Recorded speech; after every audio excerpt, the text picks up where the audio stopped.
दोस्तों, एक समय की बात है।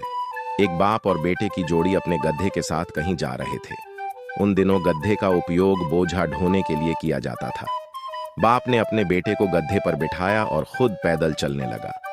थोड़ी देर बाद जब वह किसी गांव से गुजर रहे थे तो गांव के लोगों ने उन्हें देखकर कहा, कैसा बेटा है जो खुद गधे के ऊपर बैठा हुआ है और अपने बुजुर्ग पिता को पैदल चला रहा है।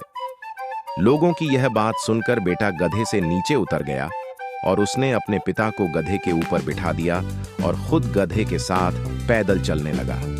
थोड़ी देर के बाद जब वह दूसरे गांव से गुजर रहे थे तो गांव के लोगों ने उन्हें देखकर कहा, कैसा बाप है जो खुद गधे के ऊपर बैठा हुआ है और अपने मासूम से बेटे को पैदल चला रहा है। लोगों की यह बात सुनकर पिता गधे से नीचे उतर गया।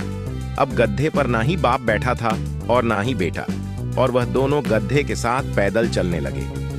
थोड़ी देर के बाद जब वह तीसरी गांव से गुजर रहे थे तो गांव के लोगों ने उन्हें देखकर कहा, कैसे बेवकूफ लोग हैं, इनके पास एक गधा है फिर भी दोनों पैदल चल रहे हैं।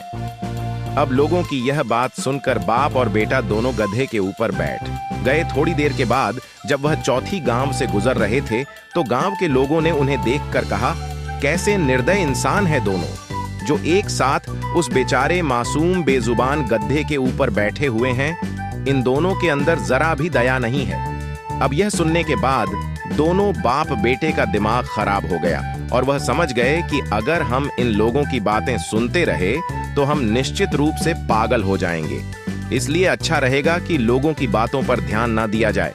दोस्तों, जितनी मुंह उतनी बातें लोगों का काम है कहना, क्योंकि लोगों को बोलने का शौक होता है। लोग कुछ ना कुछ बोलकर स्वयं को ज्ञानी सिद्ध करना चाहते हैं। जब आप असफल होते हैं तो लोग आपकी निंदा करते हैं, और जब आप सफल हो जाते हैं तो लोग आपकी पीठ पीछे निंदा करते हैं।